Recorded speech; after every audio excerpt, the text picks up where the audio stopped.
చదువుకొని విద్యాబుద్ధులు ఎరిగి తల్లిదండ్రులకు చేదోడు వాదోడుగా ఉండాల్సిన 14 సంవత్సరాల కార్తీక్ తన తండ్రి కుండవరం యోహాను, తల్లి శిరీష, చెల్లి, తమ్ముడితో సరదాగా గడపవలసిన బాల్యాన్ని, స్నేహితులతో కలిసిమెలిసి ప్రతి క్షణాన్ని అటు చదువు వైపు ఇటు ఆటల వైపు కాలక్షేపం, వినోదం, షికార్లు చేయవలసిన పసిప్రాయం. తండ్రి యోహాను లారీ క్లీనర్గా బతికీడుస్తూ భార్య, 3 పిల్లలతో సంతోషంగా ప్రొద్దుటూరు మండలం కొత్తపల్లి పంచాయతీ పరిధిలోని పాత అంబేద్నగర్ నందుగల 12వ వీధిలో సంసారం ఉంటున్నాడు. విద్యాబుద్ధులు నేర్పటానికి సంతానాన్ని అమృతనగర్లోని ప్రభుత్వ పాఠశాలలో చేర్పించి వారి ఉన్నతికి అహర్నిశలు కష్టపడుతుండగా కార్తీక్ చెడు సావాసాలు గల స్నేహితులతో కలిసి పాఠశాలకు వెళ్లకుండా పాఠశాలకు డుమ్మా కొట్టి స్నేహితులతో పార్టీలు అని తిరుగుతూ తల్లిదండ్రులు మందలిస్తే ఇల్లు వదిలి కుటుంబానికి కాన్రాకుండా తలదాచుకునేవాడు. ఇదే అలవాటుగా 2 దఫాలు ఇలాగే చేశాడు. గడిచిన 3 నెలల క్రితం కార్తీక్ తాను చదువుకుంటున్న ప్రభుత్వ పాఠశాలలో టీచర్ యొక్క కారును రాయితో గీతలు పడేలా రుద్దాడని టీచర్ తల్లిదండ్రులకు కంప్లైంట్ చేయడంతో యోహాను కార్తీక్ను మందలించాడు. స్కూల్ మార్పించి ఇదే అమృతనగర్లోని వేరొక ప్రభుత్వ పాఠశాలకు బదలాయింపు చేసుకున్నారు. కొత్తగా చేరిన ప్రభుత్వ పాఠశాల వీరి ఇంటి వద్ద నుంచి కాస్త దూరంగా ఉండటంతో కార్తీక్ చేష్టలను తల్లిదండ్రులు గమనించలేకపోయారు. ఈ నేపథ్యంలో పలుమార్లు ఇంటి వద్దకు కార్తీక్ స్నేహితుల తల్లిదండ్రులు, చుట్టుపక్కల వాళ్ళు వచ్చి కార్తీక్ పనులను తప్పుపట్టడంతో తండ్రి యోహాను కార్తీక్ను మందలించి 2 దెబ్బలేశాడు.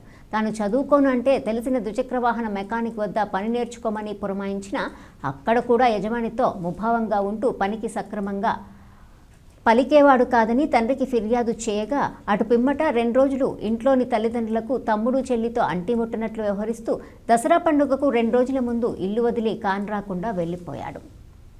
తన కొడుకు ఇల్లు వదిలి వెళ్ళిపోయాడు, మామూలే కదా, మరలా 1-2 రోజుల్లో తిరిగి వస్తాడన్న గంపెడాస్తో ఉన్న ఆ తల్లిదండ్రులకు నిరాశే ఎదురైంది. వారాలు, నెలలు గడుస్తున్న కుమారుడు కార్తీక్ ఇంటికి తిరిగి రాలేదు. రెక్కాడితే కానీ డొక్కాడని కుటుంబ నేపథ్యంలో తండ్రి యోహాను అటు లారీ క్లీనర్గా తన వృత్తిని నిర్వహిస్తూ తాను డ్యూటీకి వెళ్ళిన ప్రతి చోట సమయం చూసుకొని కొడుకు ఫోటోతో వెతకటం ప్రారంభించాడు. మైదుకూరు, కడప, నంద్యాల, కర్నూలు, అనంతపురం, తిరుపతి ఇలా వెళ్లిన ప్రతి చోట కూడా ఆయనకు నిరాశే ఎదురవుతూ వచ్చింది.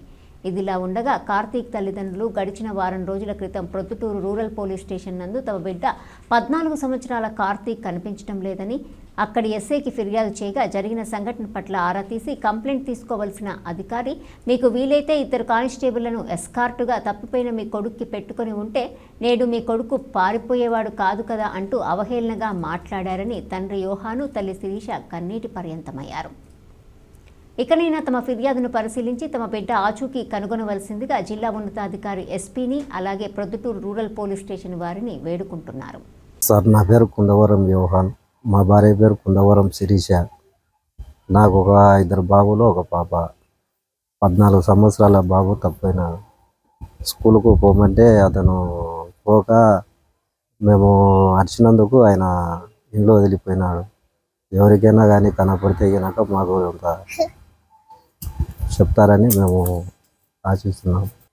నా పేరు శిరీష, నా భర్త పేరు యోహాన్. నాకు 3 పిల్లలు, 2 అబ్బాయిలు, ఒక పాప. నా పెద్ద కొడుకు ఇంట్లోంచి అరిచినందుకు బడికి పోకు నాన్న అని పోయినాడు. పోయి గుడుక ఇది 2వ నెల జరుగుతుంది. పోలీస్ స్టేషన్కి పోయినాం, కంప్లైంట్ ఇచ్చినాం. ఇస్తే అక్కడ సార్, ఎస్ఐ సార్ ఉండి 2 కానిస్టేబుల్ నీ కొడుకు ఎస్కార్డుగా పెట్టుకోమ్మా, నెల జీతాలు వాళ్ళకు, వాళ్ళే ఏడున్నే తీసుకొచ్చి ఇడుస్తారు అని చెప్పారు. అంత స్తోమత లేక నేను మీడియా దగ్గరికి పోయినాను. నా బిడ్డ నాకు కావాలని అడిగాను. అడిగితే ఆ సార్లు నాకు సాయం చేసినారు. పోలీసు వారు గాడి వెంటే ఆ మాట అన్నారు. ఆ మాట అని వారం అవుతుంది, మాకు ఏం చెప్పలేదు. ఏం చేయాలో మాకు దిక్కు తెలియక మీడియా వాళ్ళ దగ్గరికి వెళ్ళాం. నంద్యాల, జమ్మలమడుగు, ఎర్రగుంట్ల, మైదుకూరు ఇక్కడ 2 పిల్లలను వేసుకొని నేను తిరిగాను. మా ఆయన పోతే మాకు జీవితాంతం జరగాల, లేకపోతే ఆయన లారీలకి వెళ్ళిపోయినప్పుడు అక్కడ చూశాడు, ఎక్కడ కనిపించలే. పోలీస్ స్టేషన్ పెట్టి ఈ మాట అనేసరికి నా బిడ్డ ఏమైనాడో ఏమో అనే ఒక బాధతో మీడియా వాళ్ళ దగ్గరికి పోయి నేను చెప్పాను నా బిడ్డ జిల్లా ఎస్పీకి.